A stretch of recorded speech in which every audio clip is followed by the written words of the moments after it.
नमस्कार प्यारे छात्र छात्राओं, विद्या गुरुकुल में आपका स्वागत है। जैसा कि आप लोगों को पता है कि हम लोगों ने साइंस का जो है सेट टू कराया था। सेट टू में से दो video part one part two हो चुका है। आज हम लोग उसी पार्ट के हिस्से को आगे बढ़ाते हुए सेट थ्री कराने जा रहे हैं। ये जितने भी क्वेश्चन हो रहा है सारे के सारे इम्पोर्टेंट क्वेश्चन हैं। आप लोग इसको गौर से देखिए और वीडियो को पूरा देखिए ताकि आप लोगों को आगामी 2025 में जो बिहार बोर्ड का एग्ज़ाम होगा उसमें आप लोग इसका फ़ायदा उठा सकें। क्योंकि हम जहाँ तक हमें पता है और आज तक के एनालिसिस किए हैं एग्ज़ाम का, आप लोगों को जो 10 सेट देंगे ना, वही 10 से आप लोगों का पूरा क्वेश्चन एज इट इज़ रहेगा। तो चलिए हम लोग आगे बढ़ते हैं अपने 53 नंबर क्वेश्चन की ओर। 53 नंबर क्वेश्चन कह रहा है कि किन पौधों की पत्तियों पर स्टोमाटा अनुपस्थित होते हैं। किन पौधों की पत्तियों पर स्टोमाटा अनुपस्थित होते हैं। ऑप्शन ए है जेरोफाइट्स, ऑप्शन बी है जलमग्न हाइड्रोफाइट्स, ऑप्शन सी है एंजियोस्पर्म, ऑप्शन डी है इनमें से कोई नहीं। तो देखिए, पौधों की पत्तियों पर स्टोमाटा अनुपस्थित होता है। तो देखिए, जलमग्न हाइड्रोफाइट्स जैसे पौधे पर जो होता है ना, स्टोमाटा अनुपस्थित होते हैं। तो ऑप्शन इसका बी सही हो जाएगा। नेक्स्ट क्वेश्चन की ओर हम लोग बढ़ते हैं। 54वां नंबर क्वेश्चन क्या कहता है, किण्वन क्रिया पाई जाती है। कहाँ पाई जाती है? ईस्ट में, हाइड्रा में, अमीबा में, इनमें से कोई नहीं। किण्वन की जो क्रिया है ना वो पाई जाती है ईस्ट में, इसलिए इसका ऑप्शन नंबर ए सही हो जाएगा। नेक्स्ट क्वेश्चन की ओर हम लोग बढ़ते हैं। 55वां नंबर क्वेश्चन ये देखिए क्या कह रहा है, पूर्ण विकसित अंडाशय कहलाता है। पूर्ण विकसित अंडाशय कहलाता है। ऑप्शन नंबर ए है बीज, ऑप्शन नंबर बी है फल, ऑप्शन नंबर सी है बीजांड, ऑप्शन नंबर डी है इनमें से कोई नहीं। तो 55 नंबर जो देखिए कह रहा है पूर्ण विकसित अंडाशय कहलाता है, फल कहलाता है। तो फल जो है बी नंबर ऑप्शन में है, तो बी नंबर इसका सही आंसर होगा। नेक्स्ट क्वेश्चन हम लोगों का अगले स्लाइड पे होगा। तो चलिए हम लोग नेक्स्ट स्लाइड पे चलते हैं और अगले क्वेश्चन को देखते हैं, वहाँ से इसका आंसर करने का कोशिश करेंगे। देखिए, क्वेश्चन नंबर 56 कह रहा है ग्लूकोज का रासायनिक सूत्र क्या है। ये ग्लूकोज वाला देखिए कल भी हमने ये कराया था आप लोगों को क्वेश्चन। ग्लूकोज का रासायनिक सूत्र जो होता है वो C6H12O6 होता है। तो आप लोग का ऑप्शन नंबर बी ही सही है। तो चलिए नेक्स्ट क्वेश्चन की ओर हम लोग बढ़ते हैं। अगला क्वेश्चन क्या कह रहा है, 57 नंबर क्वेश्चन, कि निम्नलिखित में से किसे पौधों का प्रकाश संश्लेषी इकाई कहते हैं। तो निम्नलिखित में से किसे पौधों का प्रकाश संश्लेषी इकाई कहते हैं। क्लोरोप्लास्ट, बी प्लास्टिड, सी क्लोरोफिल, डी क्वाटासोम। तो देखिए, पौधों का जो प्रकाश संश्लेषी इकाई होता है ना वो हो जाएगा आपका क्लोरोप्लास्ट। तो ऑप्शन नंबर ए सही हो जाएगा। चलिए नेक्स्ट क्वेश्चन की ओर हम लोग बढ़ते हैं। अगला क्वेश्चन कह रहा है कि अंडोत्सर्जन का कारण है। ये कल भी हमने आप लोगों को बताया था। अंडोत्सर्जन का कारण है, देखिए ये क्वेश्चन जो है सेट वन में हमने कराया है। आप लोग वहाँ से भी इसको पढ़ सकते हैं और देख सकते हैं। एस्ट्रोजन, LH, FSH इनमें से कोई नहीं। तो इसका आंसर जो हो जाएगा बी नंबर LH हो जाएगा। LH का सेट वन में हमने फुल फॉर्म भी बताया था। आप लोगों को याद है तो कमेंट में लिखें, नहीं तो हम बता देते हैं आप लोगों को। देखिए, LH का जो फुल फॉर्म होता है ल्यूटिनाइजिंग हार्मोन होता है। ल्यूटिनाइजिंग हार्मोन, अंडोत्सर्जन का जो कारण होता है वो ल्यूटिनाइजिंग हार्मोन जिसको LH कहा जाता है वही होता है। तो चलिए नेक्स्ट क्वेश्चन की ओर हम लोग बढ़ते हैं। 59 नंबर क्वेश्चन की ओर, निम्नलिखित जीवों में किसमें अलैंगिक जनन द्विखंडन द्वारा नहीं होता है। निम्नलिखित जीवों में किसमें अलैंगिक जनन द्विखंडन द्वारा नहीं होता है। लेस्मेनिया में, पैरामीशियम में, ईस्ट में और अमीबा में। 59 का जो सही ऑप्शन हो जाएगा वो ईस्ट में जो हो जाएगा, इसका सही आंसर क्या हो जाएगा? ईस्ट में। ईस्ट में जो है जीवों में अलैंगिक जनन द्विखंडन द्वारा नहीं होता है। चलिए नेक्स्ट क्वेश्चन की ओर हम लोग बढ़ते हैं। अगला क्वेश्चन क्या कह रहा है?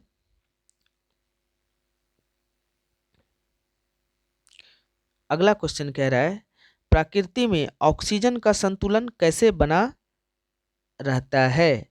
प्रकृति में ऑक्सीजन का संतुलन कैसे बना रहता है? तो ऑप्शन यहाँ पे देखिए क्या कह रहा है। ऑप्शन नंबर ए संयोजन क्रिया द्वारा, बी प्रकाश संश्लेषण द्वारा, डी सी अपघटन द्वारा, डी इनमें से कोई नहीं। जो 60 नंबर का ऑप्शन इसका जो हो जाएगा बी नंबर सही हो जाएगा, प्रकाश संश्लेषण द्वारा। बी नंबर इसका सही ऑप्शन है। 60 हो गया। 61 नंबर, भोजन के पाचन में निम्नलिखित में से किस रस की भूमिका होती है? भोजन के पाचन में निम्नलिखित में से किस रस की भूमिका होती है? ए पित्त रस की, बी अग्नाशय रस की, सी आंत्र रस की, डी इनमें से सभी। 61 का जो आंसर हो जाएगा इनमें सभी, पित्त रस का भी होता है, अग्नाशय रस का भी, आंत्र रस का भी, इनमें सभी। नेक्स्ट क्वेश्चन देखिए क्या है। नेक्स्ट क्वेश्चन की ओर हम लोग बढ़ते हैं। ट्रिप्सिन नामक एंजाइम पाया जाता है, पित्ताशय में पाया जाता है, अग्नाशय रस में पाया जाता है, आंत्र रस में पाया जाता है, या जठर रस में पाया जाता है? तो 62 का जो ऑप्शन हो जाएगा इसका अग्नाशय रस में। तो ट्रिप्सिन नामक एंजाइम जो पाया जाता है वो अग्नाशय रस में पाया जाता है, तो बी नंबर इसका सही आंसर हो जाएगा। चलिए नेक्स्ट क्वेश्चन की हम लोग आगे की ओर करके देखते हैं नेक्स्ट स्लाइड पे, जहाँ की आप लोगों को यहाँ पे नेक्स्ट क्वेश्चन आ चुका है। अगला क्वेश्चन जो 63 नंबर क्वेश्चन है, आहार नाल का सबसे लंबा भाग है, क्या है? ए नंबर ग्रीष्णी, बी छोटी आंत, डी आमाशय और डी ग्रास नली। देखिए आहार नाल का जो सबसे लंबा भाग होता है ना वो होता है छोटी आंत। सुनने में तो छोटी आंत छोटा लगता है लेकिन ये बड़ा होता है। नेक्स्ट क्वेश्चन देखिए क्या कह रहा है। मनुष्य में पाचन क्रिया का आरंभ कहाँ से होता है? ग्रासनी से, मुख गुहा से, आमाशय से, छोटी आंत से।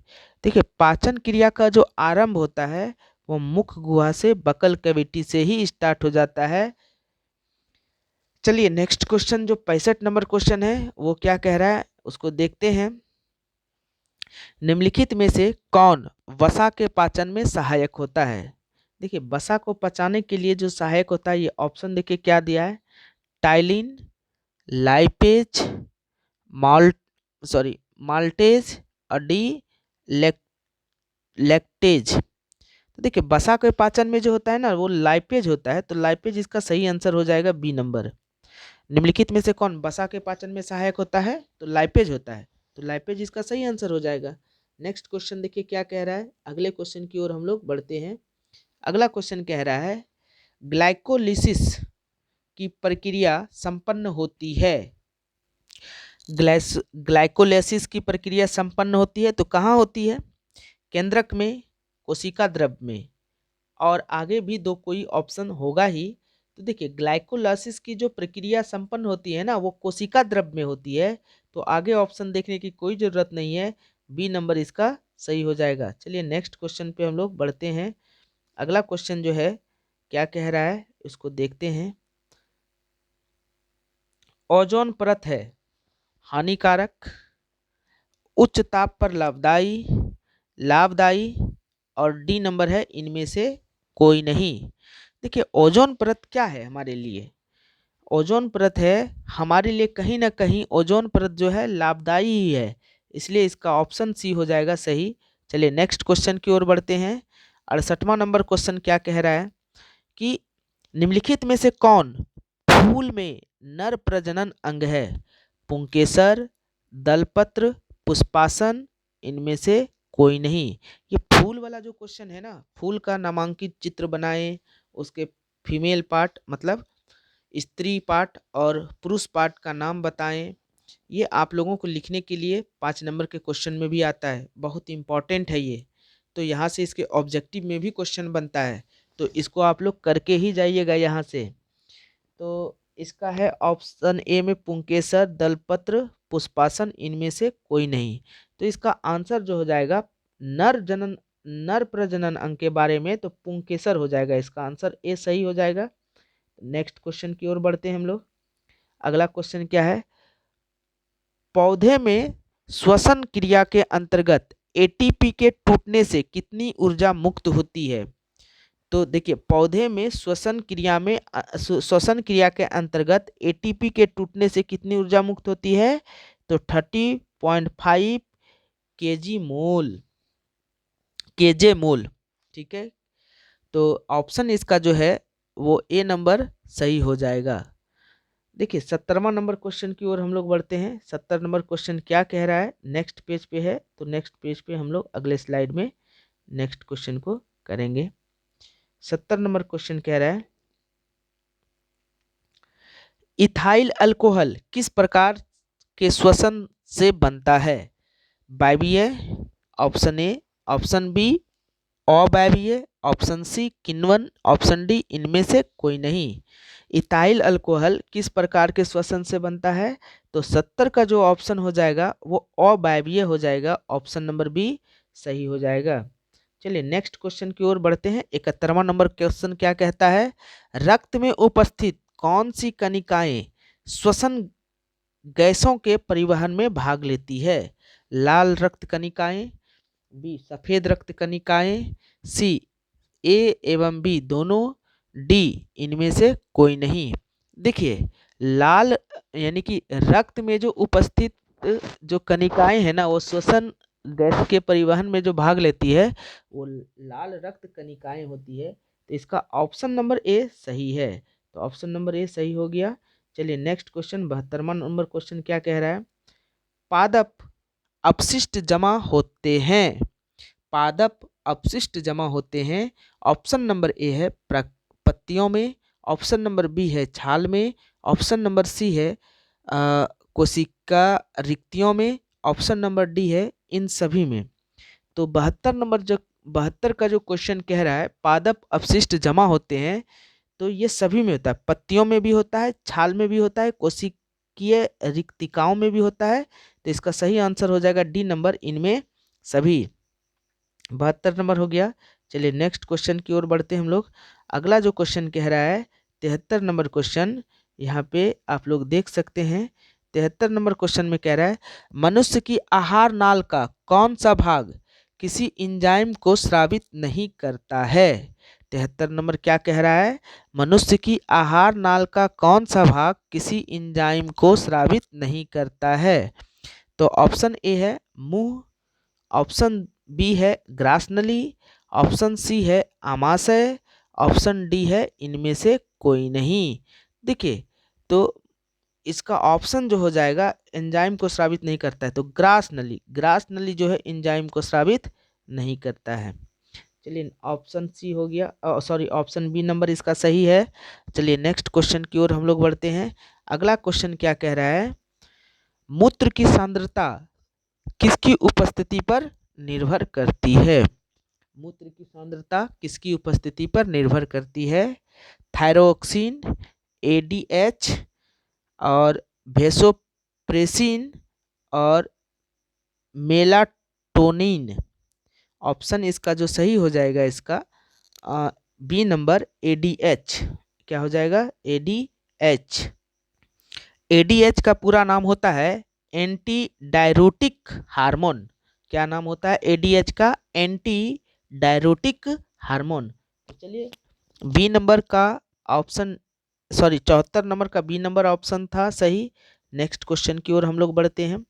75वां नंबर देखिए क्वेश्चन कह रहा है, कौन सा हार्मोन पौधे की वृद्धि से संबंधित नहीं है। तो ऑक्सीजन ऑप्शन ए है, ऑप्शन बी है जिबरेलिन, ऑप्शन सी है साइटोकाइनिन, ऑप्शन डी है एब्सिसिक अम्ल। तो देखिए एब्सिसिक अम्ल, तो देखिए क्या कह रहा है यहाँ पे, कौन सा हार्मोन पौधे की वृद्धि से संबंधित नहीं है? तो 75 का जो ऑप्शन है ना, वो हो जाएगा एब्सिसिक अम्ल। समझ में आया आप लोगों को? ऑप्शन डी इसका आंसर सही हो जाएगा। चलिए नेक्स्ट क्वेश्चन की ओर हम लोग बढ़ते हैं। 76वां नंबर क्वेश्चन क्या कहता है कि मानव हृदय किस तंत्र का भाग है? पाचन तंत्र का या श्वसन तंत्र का? देखिए, मानव हृदय ना तो पाचन तंत्र का है ना ही श्वसन तंत्र का। चलिए नेक्स्ट ऑप्शन क्या है? देखिए, कहीं ना कहीं मानव हृदय जो है ना परिवहन तंत्र का भाग होता है, इसलिए ऑप्शन के ऊपर ये निर्भर करेगा। देखिए क्या है ऑप्शन, मानव हृदय किस तंत्र का भाग है? तो परिवहन तंत्र का। ऑप्शन देखते हैं नेक्स्ट पेज पे क्या है इसका ऑप्शन। इसका दो ऑप्शन, उत्सर्जन तंत्र का और डी परिवहन तंत्र का। तो इसका ऑप्शन डी नंबर सही हो जाएगा। तो इसका क्वेश्चन क्या है आप लोग फिर से एक बार सुन ले। मानव हृदय किस तंत्र का भाग है? तो वो हो जाएगा परिवहन तंत्र का। ऑप्शन नंबर डी सही हो जाएगा। 77वां नंबर क्वेश्चन कहता है जीव विज्ञान की वह शाखा जो गुणों के वंशानुक्रम के माध्यम से संबंधित है, उसको क्या कहा जाता है? कोशिका विज्ञान, बी अनुवांशिकी, सी क्रमिक विकास, डी इनमें से कोई नहीं। तो इसका सही हो जाएगा अनुवांशिकी। तो चलिए नेक्स्ट क्वेश्चन की ओर हम लोग आगे बढ़ते हैं। अगला क्वेश्चन क्या कह रहा है? श्वसन क्रिया में निम्नांकित में से किस गैस को ग्रहण किया जाता है? तो गैस कौन सा लेते हैं हम लोग? CO2 लेते हैं कि O2 लेते हैं कि N2 लेते हैं कि SO2 लेते हैं? CO2 carbon dioxide, O2 oxygen, N2 nitrogen, SO2 sulphur oxide. तो यहाँ पे देखिए O2 हो जाएगा बी नंबर, ऑप्शन में सही हो जाएगा बी नंबर इसका ऑप्शन। श्वसन क्रिया में जो गैस ग्रहण करते हैं वो O2 करते हैं, ऑक्सीजन। नेक्स्ट क्वेश्चन देखिए क्या है, 79 नंबर क्वेश्चन। ग्लूकोज में कार्बन के कितने परमाणु होते हैं? ग्लूकोज में कार्बन के कितने परमाणु होते हैं? 79 नंबर क्वेश्चन में कह रहा है। तो इसका ऑप्शन है ए 4, ऑप्शन बी है 6, ऑप्शन सी है 8, ऑप्शन डी है 12। तो इसका सही आंसर बी नंबर हो जाएगा। ग्लूकोज में कार्बन के कितने परमाणु होते हैं? तो 6 परमाणु होते हैं। ऑप्शन नंबर बी इसका सही है। चलिए नेक्स्ट पेज पे चलते हैं। लास्ट क्वेश्चन हम लोग कर रहे हैं, लास्ट नॉट बट लीस्ट, ये आप लोगों के लिए आ गया है 80वां क्वेश्चन। 80 नंबर क्वेश्चन क्या कह रहा है? मस्तिष्क में अनैच्छिक क्रियाओं का नियंत्रण केंद्र अवस्थित है। मस्तिष्क में अनैच्छिक क्रियाओं का नियंत्रण केंद्र अवस्थित है, तो कहाँ है? मेडुला में, बी अग्र मस्तिष्क में, सी मध्य मस्तिष्क में, डी पश्चिम मस्तिष्क में। तो 80 का जो सही आंसर हो जाएगा वो मेडुला में। मस्तिष्क में अनैच्छिक क्रियाओं का नियंत्रण केंद्र क्या है? तो मेडुला में। तो ऑप्शन नंबर ए सही हो जाएगा। तो चलिए आज हम लोगों ने पूरा का पूरा 80 क्वेश्चन का सेट 2 हम लोग कर लिए हैं। इसके बाद हम लोग सेट 3 साइंस का करेंगे, सेट 4 करेंगे, सेट 5 करेंगे। जितना भी सेट कराते जा रहे हैं आप लोग वीडियो देखते जाइए और इस चैनल से जुड़े रहिए। आप लोगों को 2025 के आगामी एग्ज़ाम में बहुत इससे फ़ायदा होने वाला है, क्योंकि एक पूरा एग्ज़ाम के प्रीव्यू को देखें हम 5 या 10 साल से, तो यही सब क्वेश्चन रिपीट होते जा रहा है। तो आप लोग इतना सा तैयारी ज़रूर करें और ज़्यादा पढ़ने से, आलतू फालतू चीज़ पढ़ने से बचें, क्योंकि अभी का समय आपका बहुत कीमती है। और 1 महीने में आप लोगों को क्या पढ़ना है, कितना पढ़ना है, वो आप लोग उसको क्या छोड़ें क्या पढ़ें, अच्छी रणनीति बना के पढ़िए। और मैं इसके बाद जैसे ही हिंदी का भी डालूँगा, संस्कृत का भी डालूँगा, और ये सारे डालने के बाद ऑब्जेक्टिव क्वेश्चन के बाद हम लोग कुछ जो 2 नंबर वाला क्वेश्चन होता है उसको भी हम लोग पूरा कराएंगे। और जितना सा कराएंगे कम से कम उतना करके आप लोग एग्ज़ाम में ज़रूर जाएं, ताकि आप लोग परीक्षा में अच्छे अंक प्राप्त कर सकें। आज के लिए बस इतना सा ही। जय हिंद, जय भारत।